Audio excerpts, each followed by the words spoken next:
Good morning, good morning, friends. It's me, Simon. YouTube channel, Simon Varghese Facebook, Simon Varghese Instagram. Welcomes you all. Have a fantastic, positive day. രാവിലെ ധ്യാനത്തിൻ്റെ 3-ാം ദിവസമാണ്. ധ്യാനം, സെമിനാറും ട്രെയിനിങ്ങും എല്ലാം കൂടെ combine ചെയ്തുള്ള modern വേർഷനാണ്. അതിൽ പങ്കെടുത്തുകൊണ്ടിരിക്കുകയാണ്. ഇപ്പോൾ രാവിലെ ആരംഭിക്കുകയാണ്. 6:30 കഴിഞ്ഞല്ലേ. അപ്പം ഞാൻ നിങ്ങളെ ഒന്ന് കണ്ടേച്ച് പോകാമെന്ന് വിചാരിച്ചു. ഞാൻ ഒരവസരവും പഠിക്കാനുള്ളൊരവസരം കളയുന്ന ആളല്ല. കാരണം അതെൻ്റെ ജീവിതത്തിൻ്റെ ഒരു ചര്യയാണ്. ഇപ്പം ഞാൻ 3-3.5 വർഷമായിട്ട് നിരന്തരമായി വീഡിയോകൾ ചെയ്യുന്നു, ക്ലാസ്സുകൾ എടുക്കുന്നു. ഫിസിക്കലായും ഇതുപോലെ വീഡിയോ നമ്മുടെ സിസ്റ്റത്തിലൂടെയും ക്ലാസ്സുകൾ എടുക്കുന്നു. ഇപ്പോൾ ഇവിടെ വന്ന് പങ്കെടുക്കുമ്പോൾ ഈ സമുച്ചയത്തിലായിരിക്കുമ്പോൾ മനസ്സിന് വളരെയും കുളിർമ തോന്നുന്നുണ്ട്. ധാരാളം പുതിയ അറിവുകൾ ലഭിക്കുന്നുണ്ട്. ശാന്തസുന്ദരമായൊരു സ്ഥലം, POC സെൻറ്റർ, നിങ്ങൾ അറിവായിരിക്കും. കേരള കത്തോലിക്ക സഭയുടെ ഒരു കേന്ദ്ര സ്ഥാപനമാണ്. ഇവിടെ ട്രെയിനിങ്ങുകൾ ഒരേ സമയം തന്നെ പല പരിശീലനങ്ങളൊക്കെ ഇവിടെ നടക്കുന്നുണ്ട്. അപ്പോൾ ഞാനതിൽ ഇങ്ങനെ പങ്കെടുക്കുമ്പോൾ ഞാൻ ഓർക്കുന്നത്, ഞാനിപ്പോഴും നിങ്ങളോട് പറയുമല്ലോ, you must open your eyes and ears and nose every time. കാരണം നിങ്ങൾക്ക് അറിവുകൾ എവിടെ നിന്നാണ് വരുന്നത് പറയാൻ പറ്റത്തില്ല. നിങ്ങൾ കുത്തിയിരുന്ന് 4 മണിക്കൂർ വായിക്കുന്ന ഒരു പുസ്തകത്തിൽ നിന്നുള്ള അറിവായിരിക്കാം ഒരു പക്ഷേ അത് നിങ്ങൾക്ക് കിട്ടുന്നത് കൂടിയാൽ 3-4 സെൻറ്റൻസോ മെസ്സേജുകളോ. പക്ഷേ നിങ്ങൾ ഓപ്പൺ ഒരു ഐസും ഇയേഴ്സും നോസും എന്ന് പറയുമ്പോൾ അതിലും അതുപോലെ തന്നെയുള്ള വിലപിടിപ്പിച്ച അറിവുകൾ നിങ്ങൾക്ക് ലഭിക്കും.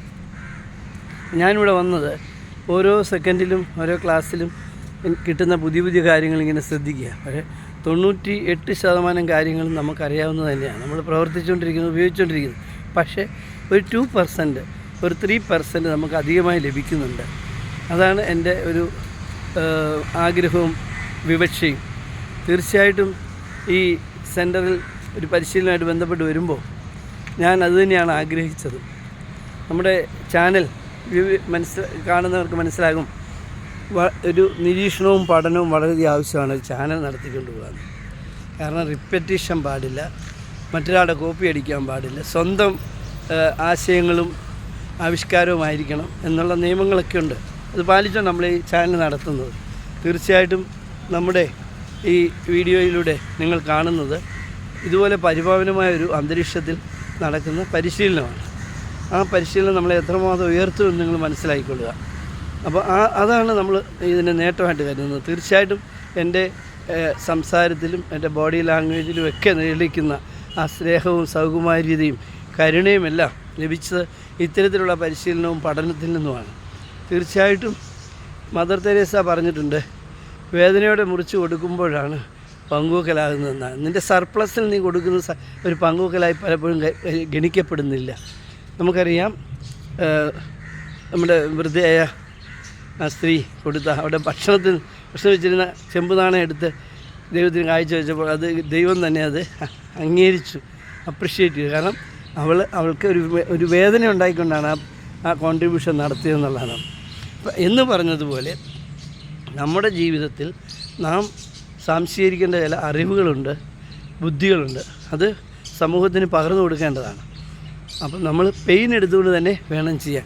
ഞാൻ സമ്പന്നനാകട്ടെ, എനിക്ക് ധാരാളം സ്വത്തുണ്ടാകട്ടെ, എന്നിട്ട് നമുക്ക് എല്ലാവരും സഹായിക്കാം എന്ന് വിചാരിക്കുന്നത് അത് ശരിയല്ല.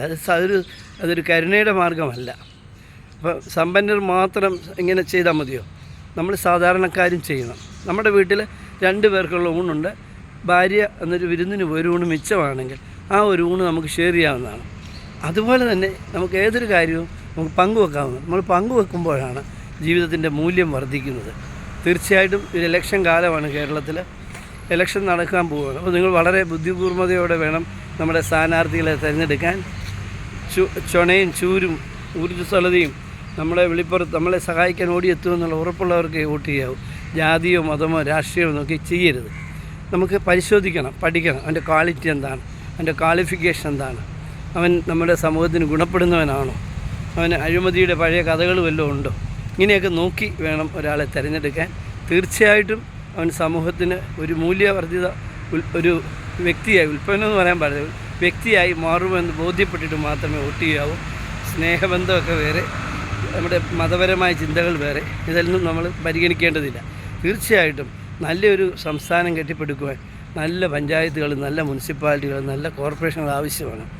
കാരണം ഗവൺമെൻറ്റിൻ്റെ പല പ്രോജക്റ്റുകളും ഇംപ്ലിമെൻ്റ് ചെയ്യുന്ന ഏജൻസികളായി ഗ്രാമപഞ്ചായത്തുകളും ബ്ലോക്ക് പഞ്ചായത്തുകളും ജില്ലാ പഞ്ചായത്തുകളും മുനിസിപ്പാലിറ്റിയും കോർപ്പറേഷനും മാറുന്നുണ്ട്. അപ്പോൾ വളരെ തീക്ഷ്ണതയോടെ വ്യഗ്രതയോടെ വേണം ആ തെരഞ്ഞെടുപ്പ് നടത്തുന്നത്. പക്ഷേ നമ്മുടെ കേരളത്തിലെ രീതി അസംബ്ലി ഇലക്ഷൻ്റെ ഒരു തെരഞ്ഞെടുപ്പ് രീതി, ജനങ്ങളുടെ ചിന്താഗതി ഒന്ന്, പാർലമെൻറ്റിനൊന്ന്, ഗ്രാമപഞ്ചായത്തിന് വേറൊന്ന്. ഗ്രാമപഞ്ചായത്തിൽ എൻ്റെ ജാതിക്കാരനാകട്ടെ, എൻ്റെ മതക്കാരനാകട്ടെ, എന്ത് സംഘടനയാകട്ടെ എന്നും അസംബ്ലി ആകുമ്പോൾ കുറച്ചും കൂടെ പൊളിറ്റിക്കലി ഒരു ഡിസിഷൻ. പാർലമെൻറ്റ് വരുമ്പം എൻ്റർലി ഡിഫറൻ്റാണ്. നമ്മുടെ നാട് ഭരിക്കേണ്ട ആളുകളാണ് അവർ, വേറെ രീതി. ഇപ്പം ഇങ്ങനെ ആണ് പോകുന്നത്. തീർച്ചയായിട്ടും അതിൽ പലതും ശരിയുമാണ്, തെറ്റുമാണ്. എന്നിരുന്നാലും ഈ ഗ്രാമപഞ്ചായത്ത്, മുനിസിപ്പാലിറ്റി, അതുപോലെ കോർപ്പറേഷൻ തിരഞ്ഞെടുപ്പ് വരുമ്പോൾ നമ്മൾ ബദ്ധശ്രദ്ധരായിരിക്കണം നമ്മുടെ പ്രതിനിധികളെ തിരഞ്ഞെടുക്കുമ്പോൾ എന്നാണ് it's me Simon YouTube channel നിങ്ങൾക്ക് പ്രാഥമികമായി പറയാനുള്ളത്. തീർച്ചയായിട്ടും നിങ്ങളുടെയൊക്കെ വ്യക്തിപരമായ ഇഷ്ടാനിഷ്ടങ്ങളും അതിൽ കൂട്ടിച്ചേർക്കാവുന്നതാണ്. പിന്നെ രണ്ടാമതൊരു കാര്യം ദാനധർമ്മങ്ങളെ പറ്റിയൊക്കെയാണ്. നമ്മൾ ഈ ലോകത്ത് ജീവിച്ച് ഇഷ്ടംപോലെ തിന്ന് കുടിച്ച് ധനവാനെ പോലെ കഴിഞ്ഞു പോയിട്ട് ലാസർ പരിവാദികൾ പട്ടിണി കിടക്കുകയും വേദനിക്കുകയും അവൻ്റെ മുറിവ് വെച്ചിട്ട് ആരില്ലാത്ത സമയത്ത് അവനെ തിരിഞ്ഞു നോക്കാതെയും, എന്നാൽ നമ്മൾ ബൈബിൾ കംപ്ലീറ്റ് പഠിച്ചാലും ലാസറിനെ ധനവാൻ ഉപദ്രവിച്ചായിട്ട് വായിക്കുന്നില്ല. ലാസറിനോട് എഴുന്നേറ്റ് പോടാന്ന് ധനവാൻ പറയുന്നില്ല. പക്ഷേ മരിച്ച് സ്വർഗത്തിൽ ചെല്ലുമ്പോൾ അബ്രഹാത്തിൻ്റെ മടിയിലാണ് ലാസറിൻ്റെ സ്ഥാനം കൊടുത്തിരിക്കുന്നത്. അതേസമയം ധനികനോ അവൻ ജീവിതകാലം മുഴുവൻ ആട്ടിറച്ചിയും കോഴിയിറച്ചിയൊക്കെ തിന്ന് അട്ടഹസിച്ച് ജീവിച്ചു, പക്ഷേ നിത്യനരകത്തിലേക്ക് പോവുകയുണ്ടായത്. അപ്പോൾ നാം മനസ്സിലാക്കേണ്ടുന്നത് നമ്മുടെ പ്രവൃത്തികളിൽ നാം എപ്പോഴും ബദ്ധശ്രദ്ധരായിരിക്കണം. നമുക്ക് അധികമായുള്ളത് പങ്കുവെക്കാനും ഷെയർ ചെയ്യാനും നമുക്ക് കഴിയണം. കരുണയുള്ള നല്ല മനസ്സുണ്ടായിരിക്കണം. അങ്ങനെ വേണം നമ്മുടെ ജീവിതം കെട്ടിപ്പടുക്കാൻ. അത് നമുക്ക് ചിന്തിച്ചുകൊണ്ട് കൂടുതൽ ഊർജ്ജസ്വലമായി സമൂഹത്തിലേക്ക് ഇറങ്ങിത്തിരിക്കാം. സമൂഹത്തിൻ്റെ ആകെ വികസനമാണ് നമ്മുടെ വികസനം എന്നുള്ള ബോധ്യത്തോടു കൂടി നമുക്ക് ജീവിക്കാം. All the best. Have a fantastic positive day. Praise our God. Thank you.